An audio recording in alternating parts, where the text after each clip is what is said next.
जगदम्बा घर में दियरा बार अइलो है, जगतारण घर में दियरा बार अइलो है।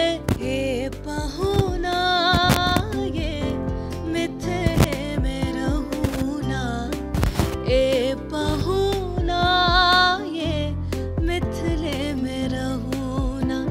जौने सुखबा ससुरारी में तौने सुखबा कहूना। बिहार की बेटी लोक गायिका जो कहे जाए या जो बॉलीवुड में एक अलग पहचान बनाए हुए गानों के माध्यम से प्रिया मलिक जी हमारे साथ हैं, उनसे बात करेंगे। मैडम, पटना आई हैं, पटना 2 दिनों से पटना में रुकी हैं, किस तरीके से पटना का जो कहे जाए तो भाव रहा है? सबसे पहले बिहार वन न्यूज़ के सारे दर्शकों को मेरा प्रणाम। और पटना तो मेरा घर है और घर आना हमेशा बहुत सारी मतलब बहाना ही होता है। मतलब मैं तो बहाने का इंतज़ार करती हूँ कि मैं कब पटना आऊँ, और ऑफकोर्स मन आके बहुत खुश हो जाता है, स्पेशली जब लोगों का इतना प्यार मिलता है, आप जैसे लोगों का इतना प्यार मिलता है। क्योंकि मैं जब भी आती हूँ तो सच कहूँ तो मैं अपने परिवार से ज़्यादा नहीं मिल पाती, क्योंकि लोग इतने सारे इच्छुक रहते हैं और मुझे भी हमेशा से अच्छा लगता है सबसे मिलना। तो सारा दिन उसमें ही बीत जाता है और 2 दिन कब निकल गया, कल फिर निकल जाना पता भी नहीं चला। तो पटना का माहौल डेफिनेटली बहुत प्यारा है और घर आके हमेशा अच्छा लगता है। और यहाँ पर काफ़ी कल सोनू सूद जी आए थे पटना पहली बार आई गेस। सो उनके साथ कल हमारा कार्यक्रम था, काफ़ी अच्छा रहा, दर्शकों का लोगों का बहुत प्यार मिला। और साथ ही साथ एक मकसद मेरा ये भी था आना, क्योंकि आप सब जानते हैं कि मैं मिथिला से बेसिकली आती हूँ, मिथिला की बेटी हूँ।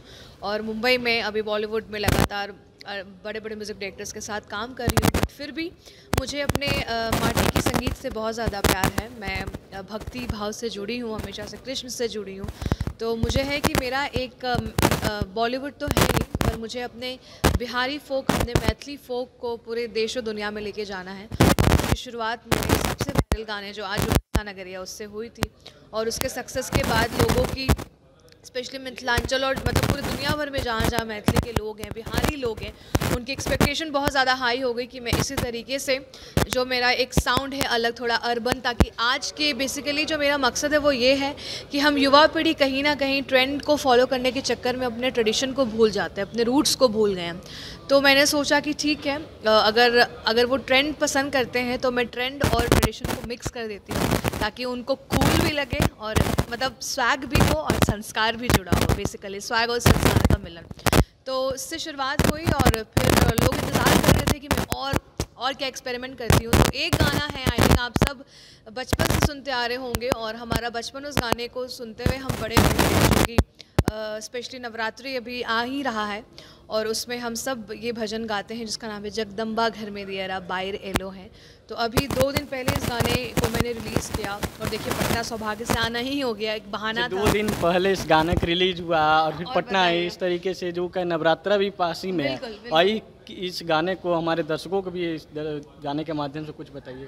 तो पहले तो मैं सुना देती हूँ 2 लाइन, बिकॉज नहीं सुनाऊंगी तो दर्शक थोड़े से बुरे मान जाएंगे। मतलब यूट्यूब पे तो आप सुनेंगे, पर 2 लाइन झलक दिखला देती हूँ उसका। जगदम्बा घर में दियरा बाहर एलो है, जगतारण घर में दियरा बाहर एलो है। जगदम्बा घर में दियरा कंचन थार कपूर कबाते, मैया के आरती उतार एलो है। हम मैया के आरती उतार एलो है। जगदम्बा घर में दियरा बाहर अइलो है, जगतारण घर में दियरा बाहर एलो है। जगदम्बा घर में दियरा। तो हमारा बचपन जो है इस गाने को सुनते हुए बीता है, और जो मेरा स्टाइल है कि ट्रेंड और ट्रेडिशन का मिक्सचर, तो इस गाने को मैंने वापस से रिक्रिएट किया है। और लोगों को मतलब पोस्ट करते ही लोग इसको बहुत एंजॉय कर रहे हैं, और बहुत ज़्यादा सारे OTT प्लेटफॉर्म्स पे, अब तो डिजिटल ज़माना है, तो सारे चाहे वो गाना.com हो या स्पॉटिफाई हो, iTunes हो, हर जगह ये गाना है और अब ट्रेंड कर रहा है। तो सारे दर्शकों से, Bihar specially Bihar one news के सारे दर्शकों से यही अनुरोध है कि आप जाइए, इस गाने को सुनिए और अपना बहुत सारा प्यार दीजिए। सुपौल से लेकर मुंबई तक का सफ़र किस तरीके से रहा?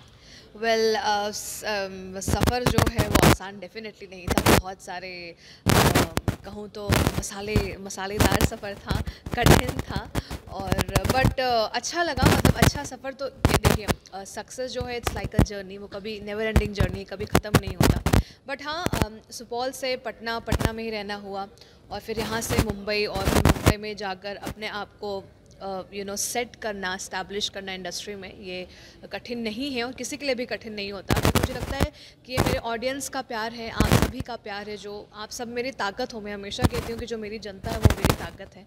तो आप लोगों ने ही मुझे ऐसे उठा के रखा है, और आने वाले दिनों में भी आप और मुझे ऐसे उठाएंगे, और आपके आशीर्वाद से ये बिहार की बेटी देश दुनिया में नाम रोशन करने की कोशिश कर रही है, और भी ज़्यादा करेगी, और आप सबको गर्व महसूस होगा। अच्छा, आज की जो पीढ़ी है, आज के जो बच्चे जो आगे बढ़ना चाहती हैं, उनको लेकर क्या है कि आजकल देखते हैं किस तरीके से सोसाइटी चल रहा है, लेकिन जो उनको किस तरीके से कहना चाहेंगे, जो पारंपरिक गीत और जो आप मिथिला से आती हैं, मिथिला के पारंपरिक गीत और बिहार के कई ऐसे जो शारदा सिन्हा हो, चाहे कई दिन लोग रहा, उस तरीके से आगे बढ़ी हैं, तो किस तरीके से आज के जो युवा पढ़कर आगे बढ़ना चाहती हैं, तो वो कई अलग रास्ता ही भटक जाती हैं?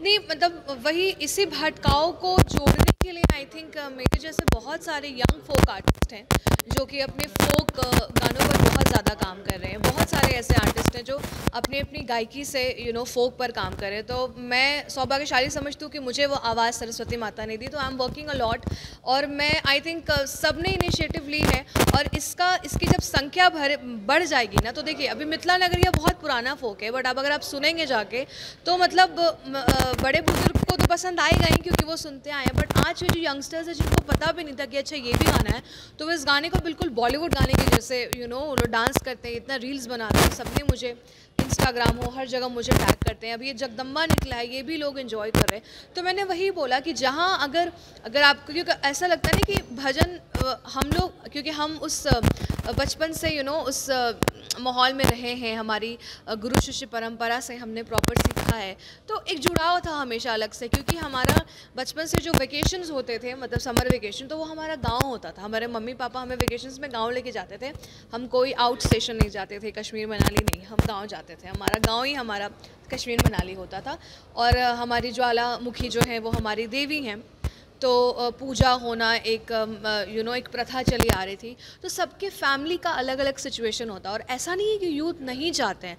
मुझे लगता है कि एक सिचुएशन और माहौल फैमिली का सिचुएशन होता है, लेकिन यूथ ही भटक जाते हैं। डेफिनेटली हाँ। तो मुझे लगता है कि हम जैसे आर्टिस्ट अब जोड़ने की कोशिश कर रहे हैं। जब इसकी संख्या बढ़ जाएगी ना, मतलब अगर हर 2-3 आर्टिस्ट, अगर जब उनको ऐसा लगेगा कि नहीं हमारी जो पारंपरिक गीत है उसको भी हम कूल बना सकते हैं, जैसा हम लोग कोशिश कर रहे हैं, तो डेफिनेटली जैसे, और हो भी रहा है। अब यकीन मानिए, मैं कॉलेजेस में जाती हूँ परफॉर्म करने के लिए, तो लोग मुझे, बॉलीवुड गाने तो मेरे एंजॉय करते ही हैं, पर they ask me to perform this ए पहुना मिथिले में रहूना, या मिथिला नगरिया निहाल सखिया, जो मैंने सोहर गाया है, अरजी भोला मैथिली में जो नचारी है शिव भगवान का, तो ये सब लोग बोलते हैं मुझे गाने के लिए। तो इसकी जब संख्या बढ़ेगी, और उसको बिल्कुल वो कूल टाइप से एंजॉय करके, बोरिंग ना करके, जब कूल वो स्वैग की तरह आई थिंक उसमें जिएंगे, तो डेफिनेटली ये चीज़ खुद ब खुद आगे बढ़ेगा। और जनता जो है, और आज की जो यूथ है, वो समझदार भी बहुत है। हाँ, अब देखिए, हर सब कोई परफेक्ट नहीं हो सकता, तब हर सिक्के के 2 पहलू होते हैं। तो भटक रही है यूथ, बट मुझे लगता है कि रास्ते पे भी आ जाएगी, और हमारी जिम्मेदारी लेके आना, तो हम लोग ज़रूर लेके आएंगे। जाते जाते ये गायिका जो वहाँ से जो पहले जो गाना का जिक्र किया कि ये पहुना, ए पहुना, ओके। हे पहुना ये मिथिले में रहूना, ए पहुना ये मिथिले में रहूना, जौने सुखबा ससुरारी में तौने सुखबा कहूना, ए पहुना ये मिथिले में रहूना। धन्यवाद। चलिए, ये थे मेरे साथ प्रिया मलिक जी। इनका कहना था जिस तरीके से जो आज का जो यूथ है, जो अलग दिशा में जा रहे हैं, उनको सबसे बड़ा है कि उनका जो घर का जो कल्चर हो, घर का सोसाइटी से उनको सीखना चाहिए, और जो ऐसे जो पारंपरिक गीत है उनसे सीखना चाहिए, ना उनको अलग रास्ता भटकना चाहिए। ऐसी तमाम अपडेट के लिए हमारे चैनल के साथ जुड़े रहें।